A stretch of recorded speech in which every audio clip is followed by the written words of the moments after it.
સુરત શહેરના ડુમસ રોડ પર સુલતાનાબાદ ખાતે આવેલા રીવા વ્યસન મુક્તિ અને રિહેબ સેન્ટરમાં માનવતાને શર્મસાર કરતી અને કાયદો વ્યવસ્થાને પડકારતી એક હૃદયદ્રાવક ઘટના સમાવી છે.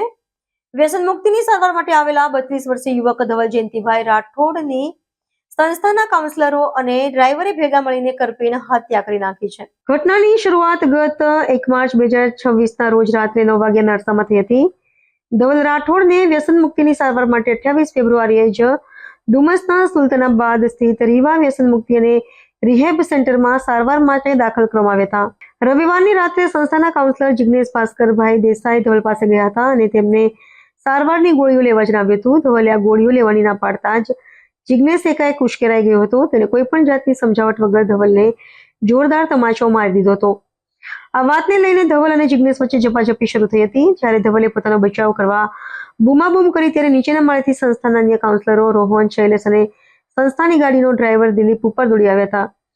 આ ચારેય જણાએ ધવલ સાથે ગાળાગાળી શરૂ કરી હતી. આરોપી રોહને તો ધવલની આંખમાં આંખ પરોવી ધમકી આપી હતી કે તારા જેવા ઘણાને મેં સીધા કરી દીધા છે, તારી અમારી સામે થવાની હિંમત કેમ થઈ? આજે તો તને છોડવાનો નથી, તને મારી જ નાખવાનો છે. આરોપીઓએ ક્રૂરતાની તમામ હદો વટાવી દીધી હતી. ડ્રાઈવર દિલીપ નીચે જઈ લાકડી લઈ આવ્યો હતો. ત્યારબાદ રોહન, શૈલેષ અને દિલીપે ધવલને પલંગ ઉપર ઊંધો સુવડાવી દીધો હતો. ત્રણેય શખ્સોએ ધવલના હાથ અને પગ એટલી મજબૂતીથી પકડી રાખ્યા હતા કે ધવલ સહેજ પણ હલી શકે તેમ ન હતો. જિગ્નેશ દેસાઈએ દિલીપ પાસેથી લાકડી લઈ ધવલ પર અત્યાચાર શરૂ કર્યો હતો. લાકડીના એક પછી એક ફટકા ધવલના શરીર પર પડવા લાગ્યા હતા. ધવલ આજીજી કરી રહ્યો હતો. મારી ભૂલ થઈ ગઈ છે, મને માફ કરી દો, હવે હું ગોળીઓ લઈ લઈશ. પરંતુ જિગ્નેશના માથે ખૂન સવાર હતું.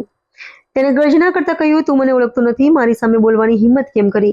જિગ્નેશે ધવલને માથાના ભાગે, કમર અને શરીરના અન્ય નાજુક ભાગો પર લાકડીના જીવલેણ ફટકા માર્યા હતા. માત્ર લાકડીથી મન ન ભરાતા અન્ય આરોપીઓએ પણ પોતાના હાથ સાફ કર્યા હતા. જેમાં ડ્રાઈવર દિલીપે પલંગ પર બંધાયેલા ધવલના ગળાના ભાગે 4 થી 5 જોરદાર મુક્કા માર્યા હતા, જેના કારણે ધવલનો શ્વાસ રૂંધાયો હતો. શૈલેષે તેને ધવલના ગાલ અને કાનના ભાગે 4 થી 5 જોરદાર ઝાપટા ઝીકી દીધા હતા. રોહન તેને ધવલની છાતી અને પેટના ભાગે ખુલ્લા હાથના પંજા વડે નિર્દયતાથી હુમલો કર્યો હતો. ચારેય જણાએ ભેગા મળી ધવલને લોહી લુહાણ અને અધમુઓ કરી નાખ્યો હતો.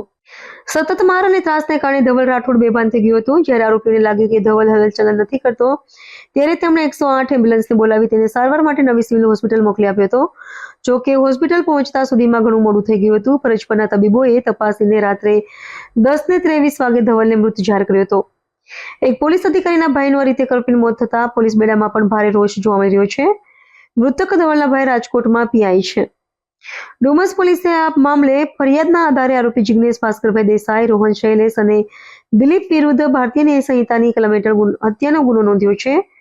પોલીસે જણાવ્યું હતું કે આ ચારેય આરોપીઓએ ભેગા મળીને પૂર્વાયોજિત કાવતરું રચી ધવલને ગંભીર ઇજાઓ પહોંચાડી તેનું મોત નિપજાવ્યું છે. તમામની ધરપકડ કરવામાં આવી છે. ડુમસ પોલીસ સ્ટેશન વિસ્તારમાં આવેલ પરિવર્તન ટ્રસ્ટ દ્વારા સંચાલિત રીવા રિહેબ સેન્ટરની અંદર તારીખ 1ના રોજ રાતના સમયે ધવલ રાઠોડ નામનો જે પેશન્ટ એડમિટ કરેલ હતો તેનું શંકાસ્પદ સંજોગોમાં મૃત્યુ થયેલ.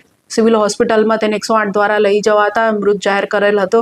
તે સંબંધે ગત રોજ મરણ જનાર પેશન્ટના જે ફેમિલી છે તેમના દ્વારા ફરિયાદ આપવામાં આવેલ છે અને પોલીસ દ્વારા જે પણ તપાસ આ મુદ્દે કરવામાં આવેલ હતી તેના આધારે ગતરોજ જે ફરિયાદ દાખલ કરવામાં આવેલ છે તેમાં વિગત એવી છે કે સદર પેશન્ટને જે છે એને રિહેબ સેન્ટરમાં તેના પરિવાર દ્વારા ભરતી કરવામાં આવેલ હતો તારીખ 28ના રોજ.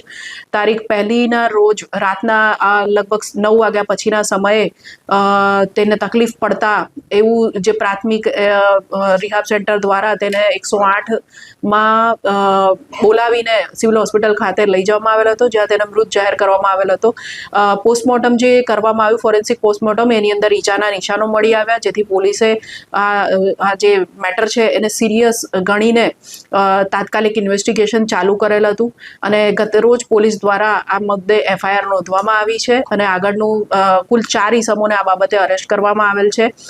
જે પ્રાથમિક તપાસમાં જણાઈ આવ્યું કે આ જે ઇસમ છે જે ચલવે છે આ રિહેબ સેન્ટરની અંદર કામ કરતા 2 કાઉન્સેલરો, વોર્ડ બોય તથા ડ્રાઈવર દ્વારા દવા નહીં લેવાના મુદ્દે આ સદર પેશન્ટ ધવલભાઈ રાઠોડને મારવામાં આવેલ હતો, જેના કારણે સદર પેશન્ટનું મૃત્યુ નિપજેલ છે.